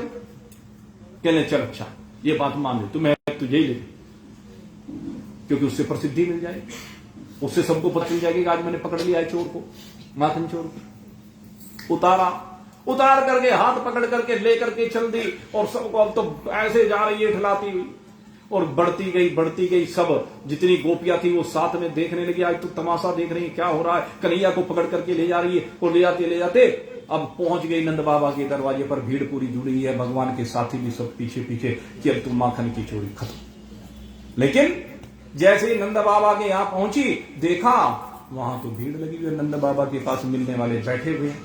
और अब तो प्रभावती दौड़ी जा रही थी, एकदम रुकी, क्योंकि पहले शर्म होती थी, लज्जा होती थी, आया होती थी, आज की तरह नहीं। उसने देखा अब सर पर पल्लू था नहीं, तो उसने तुरंत अपने जिस हाथ से पकड़ा हुआ था ठीक किया, घूंघट निकाला, फिर से हाथ पकड़ा और लेकर के चली। और लेकर के जब चली, अंदर पहुंची और जाकर के कहने लगी, ये सुधाए सुधाए, क्या बात है, क्यों सारा घर तूने सर पे उठा रखा, बहुत क्या बात है। देख आज तेरे छोरे को पकड़ के यूं रंग गया हाथ, तू मानती नहीं थी ना कि मेरा बेटा क्यों, आज देख ले, मुंह भी बना हुआ है, हाथ भी बने हुए। यशोदा मैया कहती है कि मैं प्रभावती, मुझे लगता है तो पागल भी हो गई। क्या बात करती है, शर्म नहीं आती मुझे पागल कहते हैं। मैं सही कह रही है, क्या सही कह रही है। और यशोदा मां ने अपने पल्लू को जरा सा हटाया, और जैसे ही पल्लू को हटाया, मैया की गोद में कन्हैया को पाया। अब प्रभावती देख रही है आंखें फाड़ फाड़ करके, ये क्या हो गया। और फिर देखा ये मेरे हाथ में कौन है, किसका हाथ है। और जैसे उस ओर देखा तो क्या देखती है, उसके देवर का हाथ है। कहने लगी ये क्या हुआ, ओ समझ गई, ये तेरा छोरा बड़ा तेज है। कहने मैं तो नंद बाबा को देख करके घूंघट करने लगी, और जब मैंने इसका हाथ वहां पर छोड़ा एक क्षण के लिए, इतने में इसने हाथ छुड़ाया, और हाथ छुड़ा करके हाथ पहुंच करके मैया की गोद में जाकर के लेट गए भगवान तेजी से। हाथ देवर का हाथ में पकड़ा दिया, अब कूदती फिर चल दी। और जब चली, चलने के बाद फिर से बाहर आई, और भगवान भी तोड़ करके बाहर आए। पूरी मंडली सब जय जयकार कर रही है, क्या, और वृंदावन बिहारी जय जयकार कर रहे हैं, वृंदावन बिहारी लाल की। कहने लगे वाह कन्हैया, तूने तो आज कमाल कर दिया। और इतने में प्रभावती ने देखा इसकी तो जय जयकार हो रही है, कहने लगी अब की बार तुझे छोड़ूंगी नहीं, आज तो तूने गड़बड़ कर दी। प्रभावती खबरदार, अगर आगे हाथ लगा तो अब की बार सुन ले, आज तो सिर्फ इतना सही काम किया कि तेरे हाथ में तेरे देवर का हाथ पकड़ाया है। अगली बार अगर यदि ऐसी हरकत की ना तूने, तो अगली बार तेरे खसम का हाथ तेरे हाथ में हो। अब तो बस खैर, ये भगवान की दिव्य लीलाएं हैं, इनमें मनोरंजन भी है। और ये जो लीला है ना प्रभावती की, देखो मैं आपको बताऊं, ये भागवत की लीला। वैसे तो कथावाचक बहुत लीलाएं बना करके सुनाते हैं, हम भी सुनाते हैं यदा कदा, जब मौका मिल जाता है एक आध। यहां तो थोड़ा समय भी कम है, इसलिए नहीं सुना पाते उतनी, तो एक आध लीला ही सुना पाते। दूसरे हमारा विषय चूंकि दूसरा है, उस ओर ही ध्यान ज्यादा रहता है। लेकिन एक आध लीला भगवान की बचपन की ना सुनाई तो उसमें फिर मजा नहीं आता है। तो ये प्रभावती की लीला इसलिए सुनाते हैं क्योंकि भागवत में यही कथा है। माखन चोरी की बहुत कथाएं हैं, लेकिन कथा इस तरह की नहीं है। एक कथा प्रभावती की ही आती है, प्रभावती उसका एक पात्र है, और प्रभावती के ऊपर बिल्कुल वही कृपा की है भगवान ने जो मां यशोदा, बिल्कुल बड़ा भगवान भाव है, बड़ा अलौकिक लीलाएं हैं। लीलाओं में डूब जाता है, वही लीलाओं का रसास्वादन करता है, और ये लीलाएं आज भी दृष्टिगोचर होती हैं, बशर्ते आपका गोपी भाव। तो गोपी भाव लाइए। कल और भगवान की कुछ दिव्य लीलाओं की चर्चा आपसे करेंगे। वैसे तो कल रास का समय है, रास होना चाहिए, लेकिन देखें जैसा जितना हो पाएगा भगवान की इच्छा के ऊपर निर्भर करता है, क्योंकि कहां से भी निकल जाए, कहां पहुंच जाए, हमें भी पता है। भगवान की इच्छा से ही सब कुछ होता है, जैसा वो कहते हैं वैसा चलता जाता है। तो देखें कल क्या होता है, और रास का प्रयास करेंगे कल, क्योंकि रास सबसे दिव्य लीला होती है। और मेरा एक निवेदन है, अगर यदि कल रास की लीला आपके सामने रखी गई तो उस रास में कृपया कोई भी किसी भी प्रकार का विक्षेप न करें। पहले आगे मिल करके बैठे, जो बाद में बैठे, और जो बच्चों को साथ में लाते हैं बच्चों को लेकर के पीछे बैठे, और कोई भी बीच में एक शब्द भी ना बोले।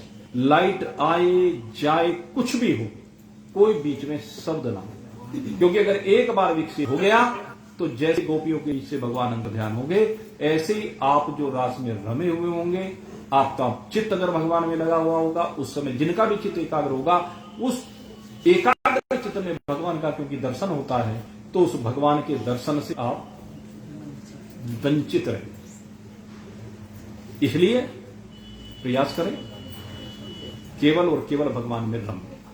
कल सबसे दिव्य लीला होती है और इसी के लिए ये कथा की जाती है, क्योंकि हर जीव का यही प्रयोजन है, हम सबका यही प्रयोजन है कि जैसे गोपियों को भगवान मिले, जिस तरीके से मिले वैसे ही हमें भगवान मिल जाए। हम भी प्रयास करेंगे पूरा कि कल अपने दिल के तार परमात्मा के साथ जोड़ने का प्रयास करें, और आपके दिल के तार उस कन्हैया से जोड़ने का प्रयास करें। उसमें कल किसी भी प्रकार की कोई कोताही नहीं होगी, पूरा प्रयास करेंगे। आगे भाई उसकी इच्छा है, क्योंकि उसकी इच्छा के बिना तो पत्ता भी नहीं करता। और अब यहीं पर आज इस कथा को विश्राम देते हैं, क्योंकि समय हो गया है, और बाद में अब पहले आरती होगी और आरती के बाद प्रसाद वितरण होगा। यहां से शांति को देखो, एक मिनट देखो, इतने प्रेम के साथ कथा सुनते हैं, लेकिन बाद में सारी कथा पर कहीं फेर देते हो जब प्रसाद खिलाई जाती है। ऐसी क्या आफत है, जब भीड़ करके आप आते हो तो प्रसाद और देरी से मिलता है। आप भीड़ से क्यों आते हो? पंक्तिबद्ध होकर के आए, ठीक है? पंक्तिबद्ध होकर के कोई भी कार्यकर्ता मेरे निकट ना हो, यहां व्यासपीठ के निकट भी ना, दोनों तरफ, एक तरफ माताएं, एक तरफ बंधु, इधर लाइन से आते रहे, क्योंकि जब कार्यकर्ता खड़े हो जाए तो उनको भी जगह कम मिलती है। मेरी तो प्रसाद बांटने की स्पीड इतनी है, आपको पता है, एक बार देखो तो सही। तो इधर से महिलाएं लाइन से आए और बराबर में जगह खाली है, इनके कुर्सी का से निकल जाए, इधर से भी आए और इधर से पीछे से निकलते जाए। आज देखना है आप सभी को इस व्यवस्था का पालन करना, और अधिक मैं क्या कहूं, यहीं पर विश्राम। बोलिए वृंदावन बिहारी लाल की जय। आओ जी समझिए कथा।